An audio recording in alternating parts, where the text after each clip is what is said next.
त्यांचा सत्कार करावा। पुढचा टेक्निकल प्रवास आणि भावनिक प्रवास। टेक्निकल प्रवास राजवर्धनने सांगितला की टेक्निकल प्रवास काय, तर आता 4 सह्या करायच्या, कलेक्टर ऑफिसमधून येत्या 2-3 दिवसातली तारीख मिळेल, कारण आपल्या सगळ्यांची नावं गव्हर्नमेंट गॅझेट व्हायची असतात, ते अजून व्हायची आहेत। मग कलेक्टर ऑफिस तारीख देईल, त्या तारखेला सगळ्यांनी एका वेळेला हजर राहायचं असतं। तर मी जरा गावाला गेलोय 2 दिवसांनी, तसं चालत नाही, सगळ्यांनी एकत्र जाऊन कलेक्टर समोर काही डॉक्युमेंट्स तयार होतात, तिथे सही करायची असते। येताना आपल्याला निवडून आल्यानंतरचं जे प्रमाणपत्र मिळालं ते आणायचं असतं, आधार कार्ड आणायचं असतं। असा सगळा टेक्निकल भागही समजून सांगावा आणि भावनिक भाग पण समजून सांगावा, जो काही प्रमाणामध्ये धनंजय माडकांनी सांगितला की आपल्याला अजून चांगलं यश मिळालं पाहिजे होतं। 6 जागा अशा निघतात की ज्या एक तर 128 निघेले, एक 300 निघेले, अशा 6 जागा जर धरल्या तर मागच्या वेळेला आपल्या 14 होत्या, आता 2 कमी होऊन 12 झाल्या। त्यावेळी मागच्या वेळेला आपल्या 14 होत्या, 6 जोडल्या तर 18 झाल्या असतात। आणि त्यामुळे मतं जास्त आहेत तरी जागा कमी आहे। आणि त्यामुळे भावनिक भाग त्यातला असा की नेमकं विश्लेषण समजावून सांगता यावं। त्यामुळे सत्कारही आपला आहे, टेक्निकल पार्ट समजावून सांगणं आहे, आणि भावनिक भाग आहे की एका बाजूने आपण चांगल्या संख्येने विजयी झालेलोच आहोत। जर 6 जोडले असतं तर पण 18 वर गेलो असतो। आणि त्यामुळे कोणीही जरा आणखीन यश मिळायला पाहिजे होतं, ही सीट जरा लागली असतं बरं झालं असतं, हे चांगल्या संवेदनशील मनाचं लक्षण आहे की आपण दगड नाही होत, आपल्याला वाईट वाटतं की जरा अजून चांगला परफॉर्मन्स व्हायला होता। पण असाही वाईट परफॉर्मन्स नाही की आपण पार मागे गेलेलो आहोत। त्यामुळे सगळ्यांनी खूप उभारीने काम करायचं आहे हे सांगण्यासाठी, आणि मग पक्षाशी आपले संबंध, लोकांशी आपल्याला संबंध हे कसे असावेत यासाठी एक अभ्यास वर्ग होणार आहे, चांगला 2 दिवसाचा होणार आहे। पहिल्या दिवशी दुपारी 3 वाजता एकत्र यायचं, ती रात्र सगळ्यांनी एकत्र राहण्यातून एकमेकाशी परिचय नीट होणं, हास्य विनोद, त्यातून दोस्ती होणं असं होतं। दुसऱ्या दिवशी दुपारी जेवणाला संपवायचा। त्यात जिल्हा परिषद कायदा म्हणजे काय, पंचायत समिती कायदा म्हणजे काय, हे सगळं त्याच्यात येईल। त्यामुळे प्रशिक्षण 2 दिवसाचं होईल, पण 1-2 गोष्टी लगेच मांडायला पाहिजेत, ते मांडून मी माझं बोलणं संपवेन।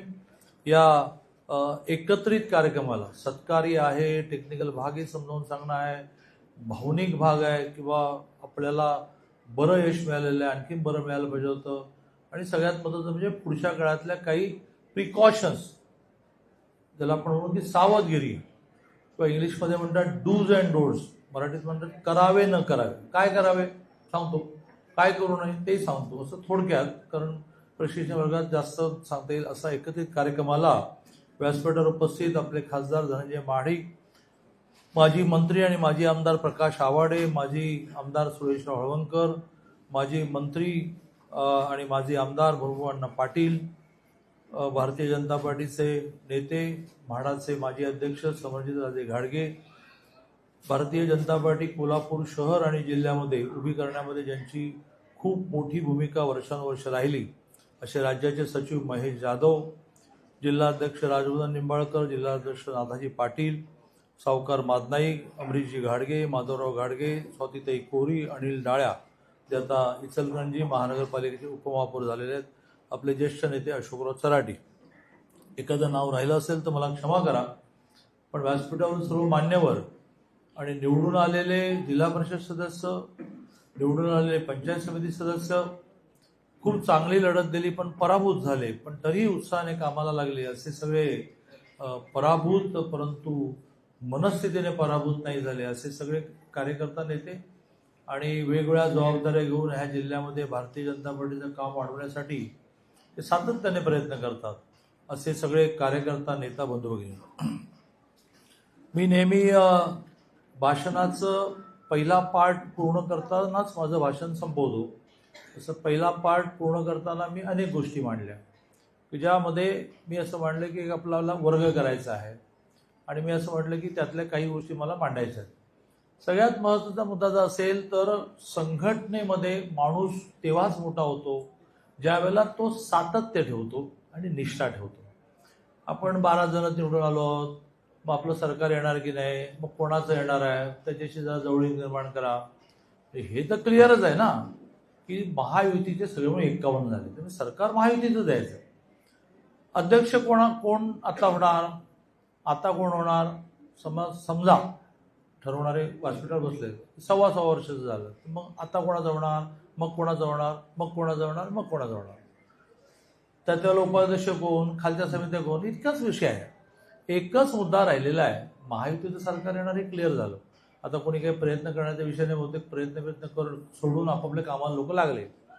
पण महायुतीचा पहिला जिल्हा परिषद अध्यक्ष कोण, दुसरा तिसरा चौथा तो व्हायचे सगळ्यांचेच होते, कोणाचा राहायचा नाही. त्यामुळे आपल्याला सत्तेमध्ये जायचं आहे आणि सत्तेमध्ये जात असताना सुद्धा त्या सत्तेमधला सुद्धा जो हिरो आहे, प्रमुख आहे, त्याच्याशी जवळीक निर्माण करायची, आपल्या नेत्यांशी थोडं अंतर निर्माण ठेवायचं. अशातून लॉंग टर्म म्हणजे बरीच वर्ष राजकारण करायचं असेल तर ते भलं होत नाही. कारण मी नेहमी गमतीने असं म्हणत असतो की संघटनेला 10,000 डोळे आणि 20,000 कान आहेत. ते डोळे टिपत असतात, तुम्हाला असं वाटत असतं की कोणी बघत नाही, ते डोळे टिपत असतात तुमचं काय चाललंय. ते कान ऐकत असतात की तुम्ही काय बोलता. पाठ वळली की चंद्रकांत पाटील याला काय कळतंय, लई वर्षी काम घेत जाऊ दे की घरी आता, तर ते कोणीतरी टिपत असतं. आणि त्यामुळे अशा भ्रमात राहू नका की आपण काय करतो कोणाला कळत नाही. आणि म्हणून आगामी काळामध्ये सातत्य म्हणजे काय, काही हो, आता महेश जाधवांवर हे कमी वेळा अन्याय झालाय का, पण तेच आहे तिथे, सोडला पक्ष, गेले, 1-2 वर्ष कंटाळले, मग पुन्हा आले, असं त्यांचं कधी झालं नाही. आणि त्यामुळेच त्यांना सातत्यामुळे एक वेटेज असतं. मुख्यमंत्री गर्दीतून विचार काय महेशराव कसं काय म्हणता. त्यामुळे जो काळ महाराष्ट्राच्या राजकारणात आला आहे की सकाळचा माणूस दुपारी कुठे असतो पत्ताच लागत नाही, असं आपलं नसावं. निवडून आपण आलेले आहात, आणखीन वरच्या स्टेपला आपण जाल. त्यामुळे हे सातत्य आणि निष्ठा या गोष्टी आपण लक्षात ठेवल्या पाहिजेत असं मला वाटतं. दुसरा महत्त्वाचा मुद्दा जो आहे तो आपल्या पक्षाशी आपले संबंध. तिकीट मिळेपर्यंत डोकं खराब का होत नाही आमचं, असा मला प्रश्न. माझ्याकडे तर 47 नगरपालिका होत्या, 5 पुण्यासारख्या मोठ्या महानगरपालिका होत्या, 3 कोल्हापूर सांगली पुण्यासारख्या जिल्हा परिषदा होत्या. काही हजार उमेदवार मला ठरवायचे. म्हणजे पुण्यामध्ये उदाहरणार्थ 165 उमेदवार ठरवायचे होते आणि 2300 जणांनी अर्ज दिले. आता काही असे भाग करायचे का 2-2 महिन्याचे, 1-1 महिन्याचे, म्हणजे 165 जणांना मिळणार, बाकीचे नाराज होणार, मग ते म्हणणार की तुम्ही पार्शालिटी केली. असं सगळं निवडणुकीपूर्वी चालतं. निवडून आले एकदा कोण पक्ष, कार्यालय कुठे, कोण नेता, कसली बैठक, हे उदाहरणार्थ. केंद्रातून कडक सूचना आलेले सगळ्यांनी मुन्ना साहेबांसहित लिहून घ्या की 22 तारखेच्या रविवारी आपल्याला महाराष्ट्रामध्ये 1 लाख बूथवर 1 लाख साधारणतः 48,000 पर्यंत आपण दर महिन्याला करतो मन की बात ऐकण्याचा कार्यक्रम. मन की बात हे एका अर्थाने मोदीजींनी शोधलेलं संघटनात्मक कामातलं एक युनिक, एक जगावेगळी गोष्ट आहे की दरमहा डायरेक्ट पंतप्रधानच तुमच्याशी बोलतात आणि तुम्हाला रेडीमेड देतात मटेरियल की देशात काय झालं, जगात काय झालं, एखाद्या व्यक्तीने काय केलं. पण आपण त्याला अटेंडच करत नाही. का अटेंड करत नाही, आता काय काम आहे, तिकीट मिळालं, मग सभा मिळाल्या, मग जोडतोड करून दिली सुरेश वाळवंकरांनी, निवडून आलो, आता आपलं काय काम, 5 वर्षांनी पुन्हा बघू. तर संघटनेचं काम वाढवण्यासाठी तुम्ही निवडून आलात तर लोकांच्या भल्यासाठी तुम्ही आहात, त्यांची कामं करा, नाही केली तर निवडून देणार पुन्हा. पण संघटनेशी सुद्धा नातं हे आपलं हळूहळू वाढत गेलं पाहिजे. उद्या असं ठरलं की बा तुम्ही जिल्हा परिषद सदस्य आहात पण जरा जिल्ह्याचे अध्यक्ष व्हा, तर ते जिल्ह्याचे अध्यक्ष तुम्ही व्हा असं म्हणण्यासारखा तुमचा संघटनात्मक प्रवास असला पाहिजे. आणि त्यामुळे जसा पहिला मुद्दा मी मांडला सातत्य आणि निष्ठा, तसा दुसरा महत्त्वाचा मुद्दा की संघटनेशी आपला रेग्युलर रॅपो असला पाहिजे. आणि तिसरा मुद्दा बोलण्याच्या ओघात मी मांडला की तुम्ही लोकांनी निवडून दिले, लोकांनी मतं दिली नसते तुम्ही निवडून आले नसते, तर त्या लोकांना पुरेसा न्याय दिला पाहिजे. त्यासाठी तुम्हाला तुमच्या परीने जी यंत्रणा उभी करता येईल ती करा. तुमच्याकडे क्षमता नसेल तर आम्हाला सांगा. पण एक मला माहित नाही जिल्हा परिषद राजकारण, जिल्हा परिषद प्रशासनामध्ये सदस्याला पीए देतात का काय, मला माहित नाही देत. तर तो स्वतःच्या पदरच्या खर्चाचा पदाधिकाऱ्यांना असतो. पण सगळ्या जिल्हा परिषद पंचायत समिती सदस्यांनी तो जो कोणी मिळेल त्याची रिक्वायरमेंट पाहून मानधन देऊन, तुमच्याकडे द्यायला नसेल तर आमच्यासारख्यांकडे मागून एक पी असायलाच पाहिजे. आता तुम्ही इथे बसलात, इथे फोन घ्याल का? नाही. पण तेवढ्या वेळात तुम्ही फोन नाही घेतले की गैरसमज होणार. आता नाही उचलणार फोन. एरवी आपलं सारखं फोन करायचे, अरे तिथे बसलोय ना, ते मुन्नामाडी रागवतील, ते बैठकीत घेता येत नाही, मग पीएने घेतला पाहिजे. मी आता या राज्याचा सिनियर मिनिस्टर आहे, आता काही राहिलंच नाही, तर माझी सुद्धा एक वही घेऊन माणूस बसलेला आहे. बघा तुम्ही, एकन एक फोनचा नंबर आणि नाव आणि काम तो लिहून घेतो. काय साहेब काय काम होतं? दादा कार्यक्रमातून मोकळे झाले की सांगतील. तो म्हणतो नाही दादा, बरेच जण असेल नाही, दादाशीच बोलायचं, त्यांना आमच्या पीएशी बोलायला कमीपणा वाटतं. मी फोन करतो. महाराष्ट्रातले जे कमी लोक आहेत, सुधीर मुनगंटीवार एक आहेत की ते काळं निळं लाल पेनने मुन्ना साहेबांचा फोन आला तर हिरवा फोन, हिरवा म्हणजे ग्रीन सिग्नल, माझा फोन आला तर रेड, हे ह्याचा नको घ्यायला, असे ते लिहितात, उलटा फोन करतात. असं माझ्याकडे पेनचे रंग नाहीत, पण मी सगळ्यांना उलटा फोन करतो. लोक खूप खुश होतात, काम होईल की नाही माहित नाही, ते म्हणतात की हा माणूस फोन घेतो, नाही घेतलं तर उलटा फोन करतो. आणि त्यामुळे इफेक्टिव्ह लोकप्रतिनिधी होण्यासाठी जे जे करावं लागेल ते आपण करा.